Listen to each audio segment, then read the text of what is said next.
Yee, welcome to Barstool Bench Mob, presented by High Noon Hard Seltzer. It is our recap of the season episode. Kansas is your national champion.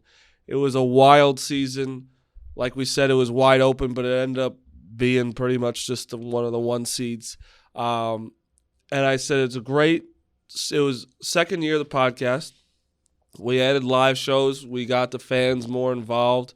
I actually want no more criticism. I've gotten enough of that. Just ideas what you guys want us to do during the offseason. We're going to do more video content next year. But I said the biggest thing we need as a group, I think, is to enjoy each other. Yeah, completely. I don't like both of you right now. I feel like you feel the same way about me too. Yeah, I do. Fine. I feel that way, but I think he has gotten between me and you. He's a nut job. I've never met a more selfish person in my life. We'll talk about it real fast. We're on the private plane, which is, first of all, never be a thing. Fortunate. Lucky. Rico sits across from me. Jake's on the couch. The couch is a good seat, but it's not like as good as the chair's better. Chairs, yeah. Rico looks at Jake and goes, you give me the pillow. I'll give you the seat. I'll give you the seat. Do a switch. They switch. Rico's laying on the floor of the plane for about an hour, maybe 45 minutes. They switch. I go to pee. I sat down. Jake went to pee. Rico took the seat back.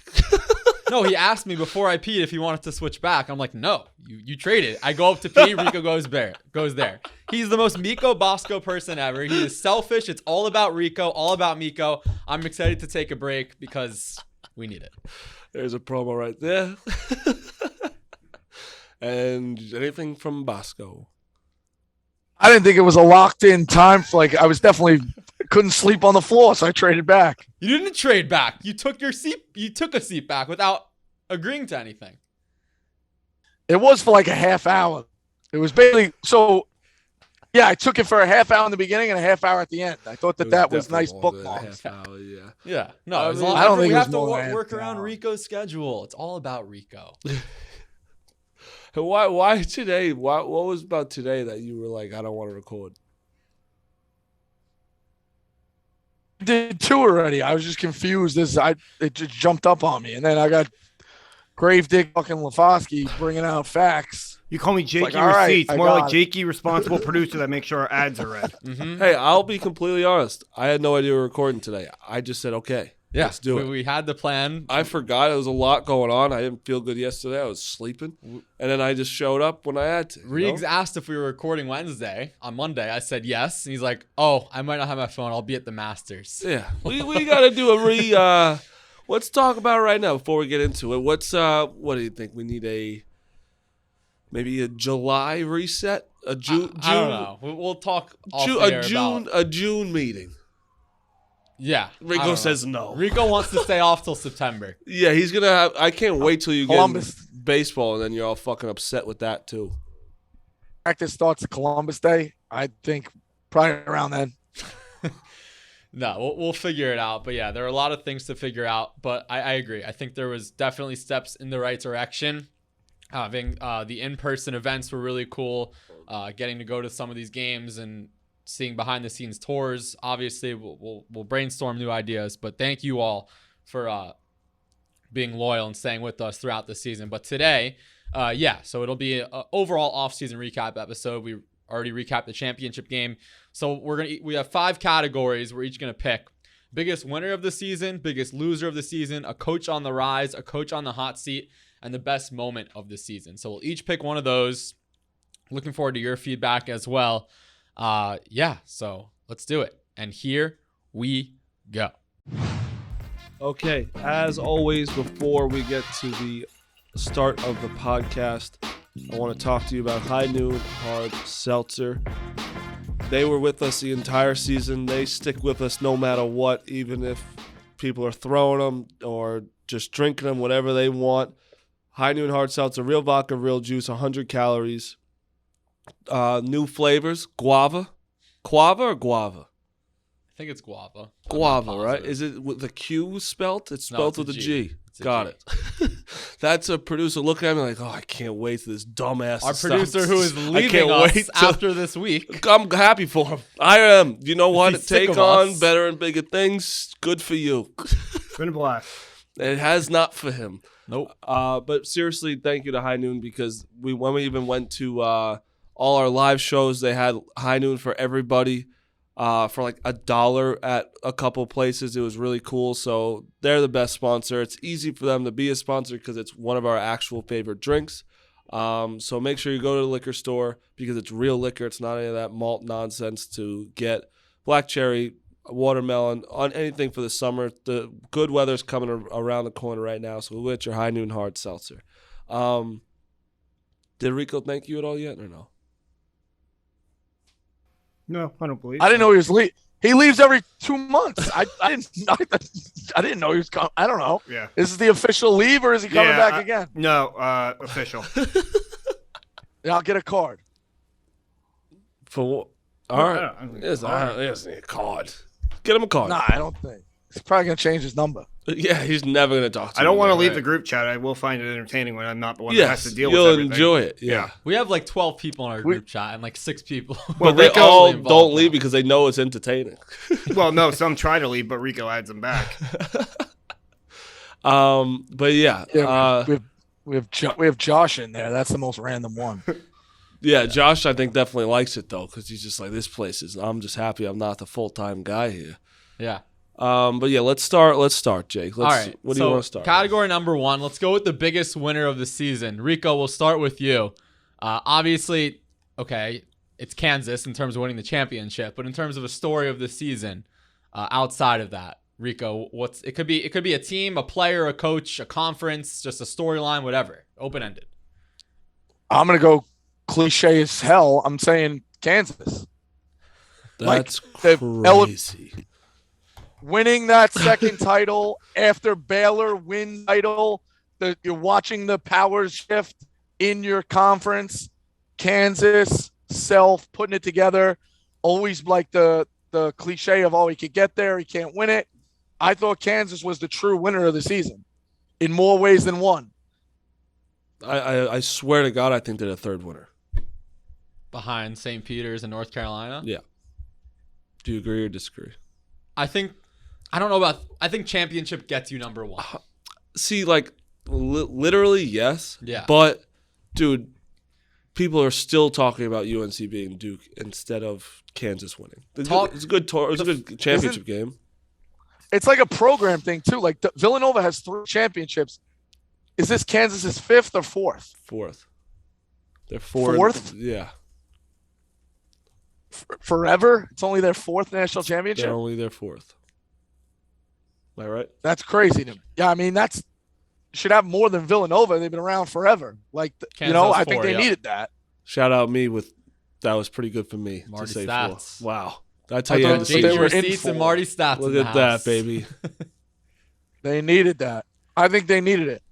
Okay. I really do. Well, mine, honestly, I'm going to go with Providence because I thought it's a lot harder to win that conference, like especially with Villanova, how good they were this year.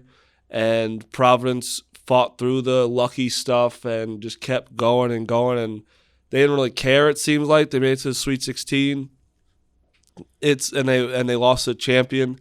I think that's a hell of a season for a fucking school named Providence, where we had them barely even making any noise. We barely made them have the tournament, right? Yeah, we were on board for that depressing Ed Cooley press conference at Madison Square Garden, the Big East tournament last year. He gave John Fanta the pizza, and it was like Ed Cooley was not satisfied, and look what he did with it. Yeah, and I think that's the coolest story of the year. No pun intended. What's yours before I say it? Like, are you gonna say St. Peter's? No, okay, mine's not a team. Because when I'm saying St. Peter's, like obviously St. Peter's is, but it's like that's such a short thing. No, the story. It's not the storyline of the year. Like we have best moment coming up. Like that could be it too. Mine, it's not a team, player, coach, and you'll need to hear the context for this, but it's the sport itself. So love that. 2019 obviously was the last championship with Virginia winning it all. The fact that we had to wait 3 years before a quote-unquote real tournament And look what we got entering the final weekend. Duke, North Carolina, Villanova, Kansas. It put everyone's eyeballs back on the sport when it had been missing for so long. Like, if we had 4 middle of the pack, like, power conference teams in the Final Four, it would have been like just another Final Four.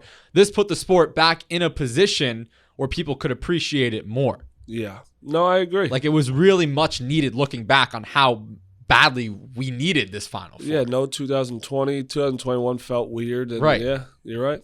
Yeah. I like it. Rico, what do you think of that? Providence?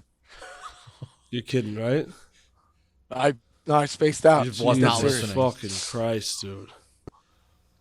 What did he say? Which team? Just Nothing. give me a team. No, don't. He doesn't Not deserve even a it. team. He doesn't Not deserve even a it. team. I will say one thing that actually Rico alluded to: the Big 12 in general, Yeah, back-to-back that's a good one. champions with Texas and Oklahoma leaving for the SEC. It's kind of a big deal that they've won Yeah, back-to-back basketball sure. championships. That's a They're good for one sure as well. the best conference in basketball. Yeah. Rico, who's your biggest loser of this season? Kentucky. Other than you, That's mine. You took mine. Jake is leaving without leaving anything behind. Top 10 first round exit. It's Kentucky.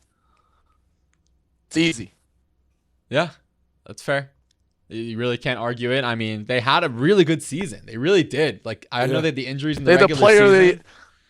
They had the player of the year, and they lost to a team who finished second in the MAC. Yeah, Mac. it's an inexcusable tournament loss that will go down historically forever. And this was a really good Kentucky team, a team that I had winning it all at the beginning of the tournament, a team a lot of people did. And the fact that they just lost in the first round to St. Peter's, well, it's historical. Yeah. And yeah, I don't think anyone can argue with that. Mine's UNC. You gotta finish closing it it off. out. Yeah, I mean, you gotta close it off. You gotta finish it off. I got so many people mad at me yesterday 'cause I was saying they were clapping when they all came back. Yeah, I And then did see Duke that. had the same thing. They had the same exact thing when Duke came back. Everyone clapped like, "Don't worry, it's just their parents, nobody else." Yeah. Actually, the biggest loser. I think the biggest loser is the SEC. I think as a whole, Arkansas helped them out with going to the Elite Eight, but this was their year of just like actually they got a lot of elite teams, they thought, and then it just showed out like, Jesus Christ, they don't. Because I can't even say the Big Ten because they always choke. Mm-hmm. But the SEC was there finally. I think they were the biggest loser where it's like they're not just a football school. They can do this, and then they all fucking pretty much lost. Yeah, no, them and the Big 12 had the best seasons in the Big 12, obviously, the last 2 years. Because the SEC was amazing last year, too, and Yep. they just didn't show up in the tournament. It was Kentucky 2012, so the last SEC team to win. Yeah. So it's been a decade. Obviously, they're a football-first conference. You had Florida in 06-07, Kentucky in 2012. I'm double-checking here, but No, I think that's it. yeah, because you had Louisville in 13. 14 was UConn, 15 was Duke, 16 Villanova, 17 North Carolina, 18 was Villanova again, 19 was Virginia. Yeah, so it's been a decade now since the SEC's won a tournament, and they had so That's halfway to the Big Ten. You got to start looking at that. right. No, 100%. But the SEC, obviously, they pride themselves on Saturdays in the fall, so they'll get a little bit more of a pass. I guess the Big Ten too, though. But yeah, I think it's worth maybe raising a notice on, wow, the SEC has not won in a very long time. My biggest loser, obviously Duke is one of them, and Marty, you can't disagree with that. Like, this will be the year that Duke let down Coach K in his exit, and we've talked enough about it. Another one, though, I think it's Chris Beard, because he bolted for an in-conference rival, in-state rival, and he went to his return there. It was hyped up. They got run out of the gym. Texas Tech had a better season. Texas Tech, he left for them, and they just weren't as good. Again, he probably went for the long term, but he's got to be kicking himself a little bit after everything that went wrong comparatively. Like, Texas still had a good season, second round tournament, but he left a team that did much better than him. I agree. Yeah. Chris Beard definitely had a down season compared to Texas Tech. Where Texas Tech, first-year coach, also just had so many transfers come in. Like he got them. He was a better coach this year. So yeah, he's definitely a loser. Yeah, Rico, I know you're a big Chris Beard guy. I am too. It's just that was my moment, to be honest with you. That game, Texas. I thought that's when we had everything back. That's when it was like, all right, good, we're back. No looking like it's back to normal. Like nothing really ever got said about the bad stuff before or after that. Like we were all ready to go. So, and that's hopefully a rivalry that lives on. Like you need rivalries. And I remember Florida, Kentucky, in the SEC, like Michigan State. Like you need one else. You need these rivalries everywhere. Obviously, Kansas tries to be everybody's rival in the Big 12, but you need a few more. Texas Tech. Like let's let it go. Yeah, no, I 100% agree. And now it's more natural with the Chris Beard storyline every year. Like they're going to give him probably a very similar, if not equal, treatment next year. Yeah, when he goes back there. Yeah. So we'll move on to our coach on the rise. But before we do, I want to talk to you about body armor. The big tournament, it took a lot out of us, but we made to stay hydrated throughout the tournament with Body Armor Edge. From the makers of our favorite sports drink, Body Armor Edge has 100 milligrams of caffeine and 1,000 milligrams of electrolytes to help keep you going through another crazy tournament. Plus, it's got antioxidants, B vitamins, and no artificial sweeteners, the flavors, or dyes. It's more than a sports drink. It's Body Armor Edge. They just came out with 2 new flavors, Strawberry Slam and Watermelon Wave. Recover from the highs and lows of the tournament with our favorite sports drink and caffeine, Body Armor Edge. Find Body Armor Edge at 7-Eleven or order on Amazon. All right, we'll move on here. Nope, we're not going to move on because, all right. People keep tweeting at me about Bench Mob. Did they talk about me or something? Finally got a chance to meet Rico in New Orleans. Had a great time chatting with him a little. Can't wait to hear what he had to say about it. And some random person. Obviously, I don't listen to their show, which is just mean. But I was told they were pessimistic about the future of Titus Tate. I believe they went as far as Titus peaked. I don't think we ever said that, did we? I don't know. I got to listen back. I think there was a little throwaway line about how like they've reached. Well, they're big and we're not yet. Yeah, it was something like that. Yeah. Oh, because I said I said that Dave said that we have a chance to blow. Yeah, fuck, that's a stupid. Also, it's guy's name's Miami Dilfa. Wow, Cold World thought Rico and I hit it off. Honestly, was going to ask him to come on our show, but by the time I thought to ask, I couldn't find him at the bar anymore. Ah, well, pretty obviously he would have said no anyway, apparently. So how do you feel about that, Bosco? It's commenters lumping in. I never said peaked. Listen, I never had more said of an peaked issue either. of like, yeah, it's just whatever. What I said about Titus and Tate, I said they have been around for a longer time than us, which is a fact. I also said that they've kind of made like they don't have guests. They do their own thing. They are probably the biggest podcast in college basketball. I would love to be bigger than one day. I never said he fucking peaked, so that's stupid. But we did talk about him. You gonna fucking answer, dude? We're talking about we're on the fucking podcast. You gotta be careful with that because you did say, or it's close to saying that. Okay, you're if you listen back, I think you said. Okay, you're hanging up on that and you're putting it on me, which first of all, I'm telling you what I said. I said I didn't say peaked. I said they are at a top right now. They have been around a lot longer. Are they going to explode more? They could, but I don't think they are. That's not saying they peaked, and that's not anything against them. But I'm saying, it kind of is saying they peaked, I guess. But I don't think, I'm just saying that I think we have a chance to. Sorry, I'm more positive about our show than fine. theirs. It's just a lose. I got you. But you also, what, you're going to say you said nothing about them?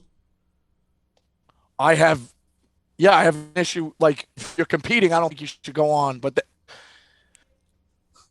Jake wants to go on. He's fine. He's got the right to go on. That's how it's going to go. I have less, like, if you're directly competing and we're fighting for our lives every day. If Titus actually would go on, would you go on?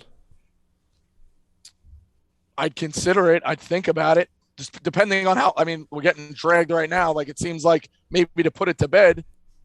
But just think you're competing. Like, try to stick it out with us or get us going. So that's whatever. The point It's a of it, lose-lose. too. No, That's the point of it, too. nobody is wants to hear promoting our podcast as well. Like, Listen, I have nothing we already wrong argued about this last with week. Titus. I never met him. I'm not someone to talk. I will not talk shit about him if I haven't met him. I'm just saying about our podcast that I think we can grow more than them. That's nothing bad about them. That's because I want us to be successful. That's just stupid. Yeah, and my response is just that they offered to have me on. I would love to go on. That's it. I don't think there's anything more than that. But yeah, like Titus and Tate have always been nice to me. Like, but anyways, you can hear our full thoughts on that from the last episode. Please go subscribe. Anyways, a coach on the rise. Rico, you're coach's guy, obviously. What sticks out to you as the biggest coach on the rise from this past season? I mean, Holloway's the obvious answer. It's weird. And Hubert Davis is an obvious answer. Mark Adams, kinda. I mean, he's old. That's where it gets really like tricky. Probably Mark Adams. But the obvious answers are Holloway and Hubert Davis, without a doubt. Yeah, I mean, Shaheen Holloway goes from the MAC to the Big East. And by the way, did you see three Peacocks transferred, including Doug Edert? Yeah. I wonder if they're going to follow him. Yeah, I feel like he's gonna yeah. What? May have some info of where Edert's going. If you say that, you have to say it on the podcast. Yeah, I mean. So I don't care. You can't say if you know something and just say that. You have to tell me where he's going. Say it. I know he's visiting a school with great merch tendencies. Oh, my God. And a good coach on the rise. Up north. Up north. Where's Rutgers? North? Rutgers? Smaller. Why is he beating around the bush here? Merch. Who's giving us merch? Rutgers up north?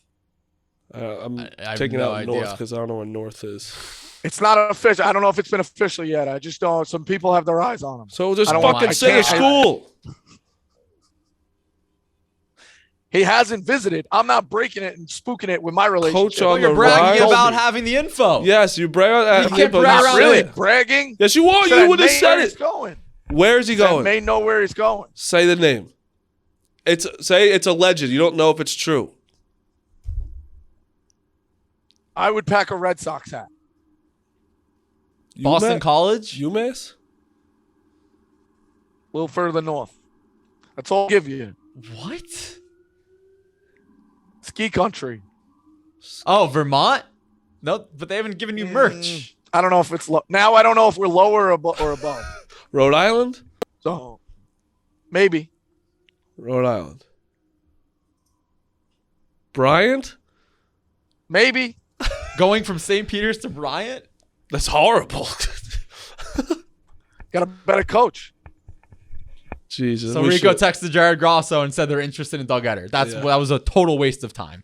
Anyways, so Rico's coach is on the text him. What? I didn't text him. It's his staff. I didn't text him. Okay. You put me in a bad spot now. You brought it up. Yeah, you did it. No, you said Doug Edert. You said the news. This man will never admit he's wrong. Let's just It get is this fucking podcast unbelievable. done. Like, I am at a loss for words. Marty, who's your coach on the rise? Coach on the rise. This one's tough. This one is tough because I'm not going to say one that I would say. John Shire. No, that should be my answer. But I'm trying not to be shtick Mari today. But I can't physically say someone else's name. On the rise? It's tough because I want to say what's his name at Iowa State. TJ Otzelberger. That Otzelberger. was on my list, too. I think that's who I would say if I'm no shtick Marty. But next year is going to be interesting for John Shire after everything. He has so this much more year. pressure now He's got a lot of pressure on him. because of what Hubert did. Yeah. And just for what Coach Tate And didn't Nolan do, Smith so- left for Yeah. Louisville. I What do you think- make of that, by the way? We didn't talk about that. I think that's just Nolan Smith being like, His dad played there. John Shire he's gonna be the coach for the next 40 years. and why stick around where he's been around for a while? Why keep sticking around at Duke where he's not going to move up anywhere, and Louisville he's going to have a chance to at least like could have something to do. Could have something to do with the Amaker thing too. Like the whole Amaker the versus book, Shire thing. That they weren't going to hire Amaker. I mean, that's a pretty big assumption, though. That's like a pretty big accusation as well. It's not necessarily an accusation. It's just like Amaker's supposed to be his guy. He didn't give it to Amaker. Like maybe he's like, oh, you know what? Maybe he just never gives it to me. Or I'm obviously behind Shire. That's all I'm saying. Like, it's a possibility. Okay. So who is your exact prediction? Otzelberger. Yeah, Iowa State. Again, 2 wins to the Sweet 16. Like, that is very, very impressive, let alone your first season. Like, he did big things at South Dakota State. I believe he was at UNLV in between. Yeah, I mean, and think about it. This is the Big 12, too. To make the Sweet 16 out of the Big 12, the conference that's won the last 2 tournaments, you deserve a lot of credit for that. I mean, he's obviously a great coach, but to go 22 to win 20 more games, that has to be the biggest jump in college basketball history, right? Yeah. 20 wins prior to the last season. Has to be. Yeah. So shout out TJ Otzelberger. Fun name to say as well. Yes. Yeah. Mine. So you guys both took guys that are kind of breakout coaches. I'm going to take a coach that is going from what I think is very good with a chance to now be elite. And Eric Musselman's that guy. Obviously, he's already been a great coach, but he is setting himself up to be an elite coach in the top because of the recruit. Back-to-back Sure. Elite Eights. He's building a foundation. Now you have potentially the preseason number 1 team to get those guys to come to Arkansas. Nothing against Arkansas, but it's not a blue blood. And now he is really, it's just the trajectory is pointing up. So he's in a spot where he's a good coach no matter what. He's in it. 2 Right. Elite Eights, Arkansas, good job. Nevada, what he did there, sure. Now, this is a pressure year for him because he has the number 2 recruiting class. Can he make that jump to the fucking Jay Wrights of the world, or like not, and just in that world where everything is championship or bust? Because that's where, if he's going to get into that, that's where, what's his name is, Mark Few, where he is looked down upon because he's not winning championships. But if it was Musselman there, they'd be like, okay, well, he's doing a great job. They got to Elite Eight. There's no more Elite Eights for him. That's a good job anymore, Musselman. Right, like they have to make the Final Four next year. Yes. Yeah, Rico, what do you think of that? Again, the context. He's obviously on the rise, but I think he's on the rise to an elite category. I think it's a good answer in the sense that we're seeing Shevsky gone, and so on the back line of his career, and Boeheim on the last 27 of his career. These bigger than life guys are disappearing. Musselman's still relatively younger. Like, what's he? He's got a good 10, 15-year window where if he does win one early, he's at the top of the sport. And we talked about it too. The SEC hasn't had one in 10 years. So now everybody's chasing Musselman. I also think Calipari might kind of be not necessarily on his way out, but maybe he gets bored of he maxed out at Kentucky. Yeah, I mean, they desperately need one as well. He goes to do it. It's a good answer because Musselman does have the upside. Yeah. There's another Kevin Willard. It's going to be a big one where he was at Seton Hall. Everyone loved him at Seton Hall. He's kind of comfortable there where he brought him back to his comparable program. And now he's in Maryland where it's like, you don't win now, we're going to kill you. Like, it's a different. They're so desperate. They need something like Seton Hall. They get to the tournament. It's like, okay, good. Maryland is a bit different breed. Right. Yeah. So yeah, but that's a difficult ask. The guy won 1 tournament game, and now he's at Maryland. You're expecting him to win national championships? No, not national championships, but it's also you should be able to recruit a lot easier to Maryland than to Seton Hall. Orange County, New Jersey, or Maryland is a big difference. It's setting up for a letdown, but yeah. So we'll see. we're a little bit biased. We love Coach Muss. Like, he's done a lot for us and building the brand and helping us out. But I truly do mean this. Like, to see back-to-back Elite Eights just bringing in a bunch of transfers, and now he's going to get to do it on the recruiting trail and have these 5 stars play with him. Like, look out. Like, they really are going to be, what's the Barstool Sportsbook say? They have to be up there. 900. Is that a co-favorite? Them and Duke, yeah. They're the co-favorite to win it all. Yep. At Arkansas, where he got there, 3-4 years ago? Like, hey, and shout out Ruda. He got promoted to assistant coach. Yes. He does the same exact thing. It's just shout out Ruda. yeah, he's an official assistant coach. Shout out Ruda, Anthony Ruda. All right, Rico, your coach on the hot seat. Oh man. 1 second. And now we can be a little broad here too. We don't have to say in danger of getting fired, maybe in danger of needing to have a really good season and having a really bad season. Like, I know Rico's answer. Tony Bennett. I know my answer. No. I mean, there's a bunch that fit the credit of like what are we getting? It's a nice coach, but what are we getting out of this with Hurley? Let's be honest. Hurley. Let's be honest too.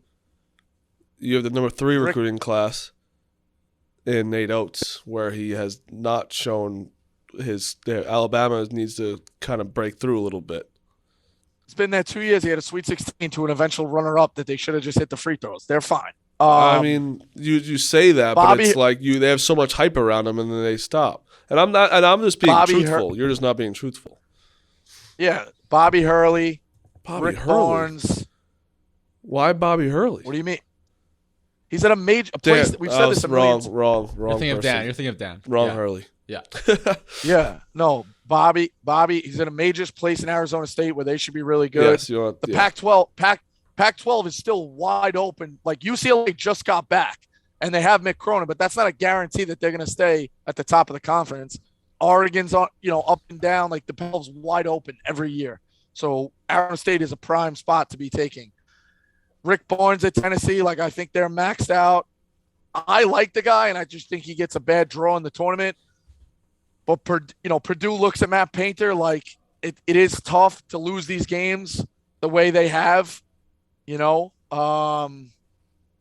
to think. Yeah, let's rephrase this question. It's coach that disappointed.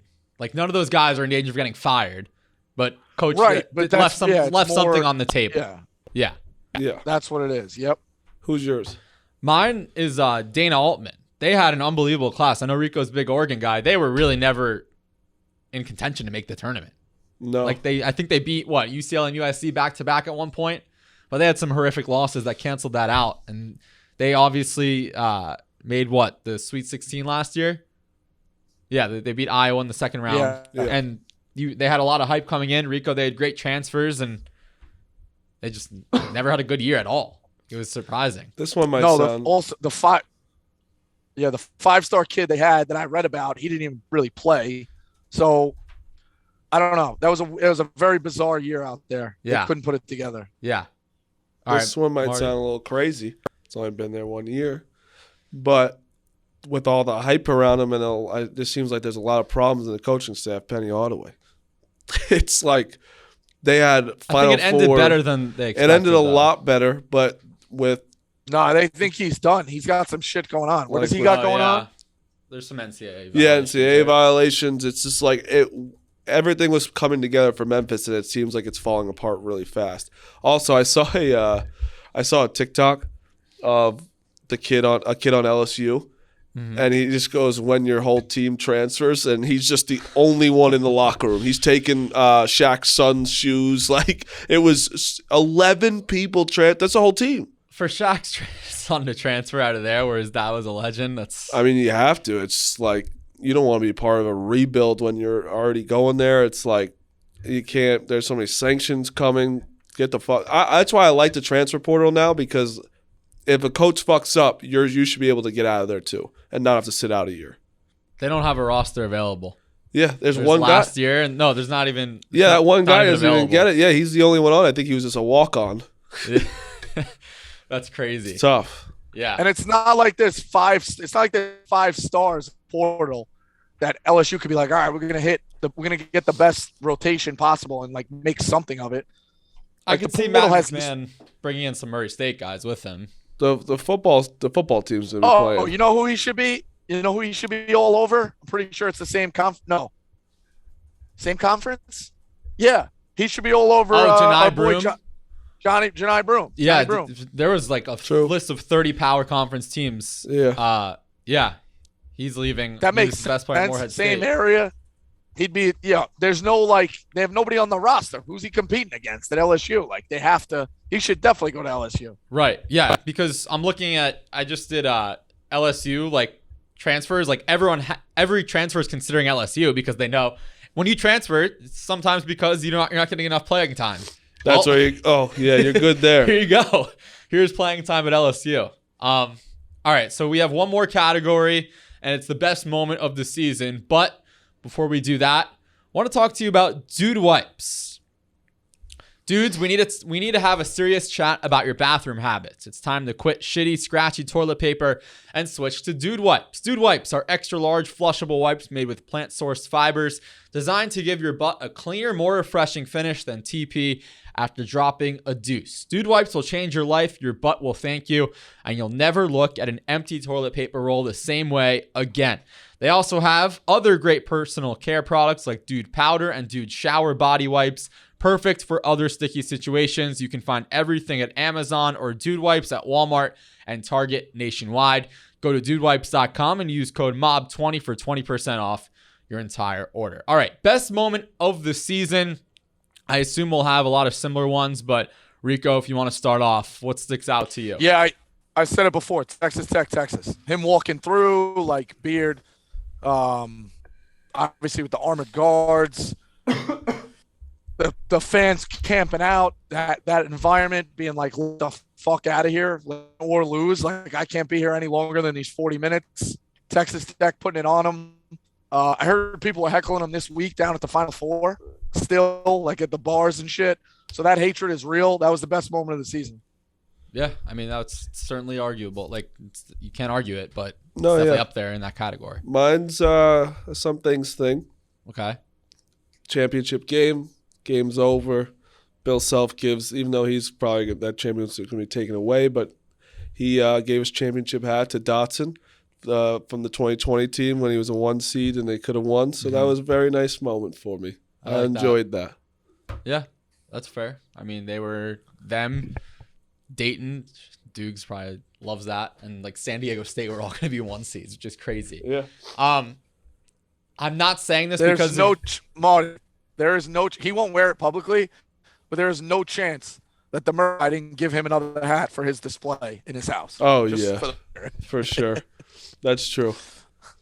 I'm sorry, Marty. This season will be remembered for North Carolina beating Duke twice. That's all people are going to remember. They're going to remember that more than Kansas winning it all. This is going to go down in college basketball history. I'm right. They're the third winner. No, in terms of winners, Kansas #1 winner. No. That's this the is same. moment. No, this is but moment. it's still the same thing, kind of where it's No. like you're gonna remember the best. Like I think Kansas is at least 2. They're 2. People are going to remember this year for UNC, and I wish I was wrong. I still wish think it's Kansas. Champion. All I right, don't know. then I see what you're saying. What do you but- think? I think it's UNC. I don't. Well, Well, no, like who's biggest. the biggest winner? Is it UNC or Kansas? I think it's. I think it's UNC fans is the Yeah. biggest winner. Okay, that's I really fair. do. It's just. Believe me. I don't. I wish I was on your side. Yeah. Like I wanted to be. Carolina is not a moral victory place, though. Yes, They're not saying. When it involves Krzyzewski, I think they are. Dude, it's the biggest rivalry in sports. It Fair really enough, is, but I and don't it's think like they they're put saying down our great guy. 2022 season, we were the runner-up. I still think they care about winning a national championship. You're Of right. course This is they a do, nice but- It's a nice consolation prize, but it's not the prize. I think you're crazy. But in like 20 years, if they win another 2 championships, they're not going to hold those 2 championships over Duke fans' heads. They're going to hold this season over Duke Right. fans' heads. Yeah, that's fair. Right. Yeah. So this will be the season. so an 8 seed, Mhm. and they beat them at home too. Like they beat them back to back. Like that's what I'm saying. It's Right. I we're think a if 1 North seed Carolina and- lost to Marquette in the first round, they would have been like, all right, we beat Duke. We ended Coach K at his Yeah. last game and spoiled the party. They would have been like, and everyone fans would have remember, been fine with that. yeah, and everyone remember Kansas winning. And they're gonna Right. remember Kansas winning, but Yeah. So it's just crazy that this season will be remembered. Yeah, fair. Biggest winner is obviously Kansas, but best moment is 2 nights.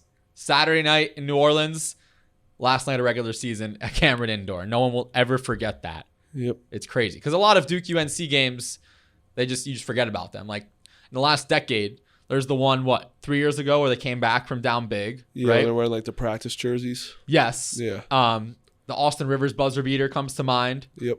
And then this one, like those are the last 3 of the decade. Capel's buzzer beater that they'll always show, Hansborough's elbow. Right. But in terms of recency, like Austin Rivers 3 years ago was Zion, the comeback, and then this one, this one's number one just because of what happened and how it happened and the whole hoopla and the brotherhood waiting him on the court and then showing the shots of every player's face, just like ex-player's face, just shocked. Yeah, that's what this season will be remembered for. But yeah, that's our show. Again, thank you to everybody for tuning in. I believe we'll have one more next week just to wrap up, and then we'll take a little bit of a break. Stay tuned to our social medias. We'll give you more details as we have that in a few weeks.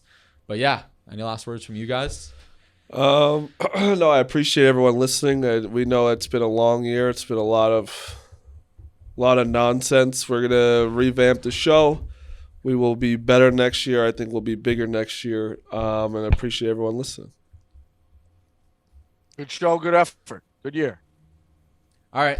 Thanks Good all. stuff. We will see you all next week. We'll do one more next Thursday. Yeah, Rico already Rico's left. gone We haven't already. even ended the show. This guy, man, is actually. I'm He doesn't telling care. you, Jake. He doesn't care. I'm telling you, he broke up me and you. We got mad at each other because I think we're so sick of him. It's That's unbelievable. crazy. He just left. Jake, last words from you. Thank you for being our producer. We really appreciate all the hard work. Absolutely. By the way, our show Saturday night, this man was up till 4 or 5 in the morning, and it was by far our most watched, probably to see your tears. But the fact that Jake was able to turn that around, How many it was people our watched most it on watched. We had like YouTube? 15K in 24 hours, right? Yes. Which is big for us. We understand You're all our at- YouTube numbers aren't big, like blah, blah, blah. Don't even give him that. 15,000 on how many? 2,000 people subscribed. We have almost We're 5. almost 5 now. Yeah. Really? Which is we're killing it. Yeah, I mean, we I'm just, serious, dude. I did YouTube and I tried pushing it and pushing. I got 9,000. we It's just like so started hard. posting our full episodes like middle of the season this year, right? Yeah, December. believe me, everyone go fuck off. It's hard to grow on YouTube, especially for a podcast.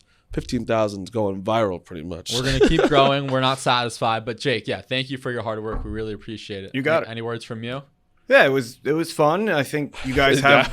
He almost threw up when he said that. I think you guys have to work a few things out between each other. I think you were heading in the right direction. I think you want it to be big, obviously. And yeah, I can share other feelings off the air with you guys and where I think you can improve and stuff. I think that this past weekend was a cool step in the right direction. I think Duke losing was helpful for the podcast. 100%.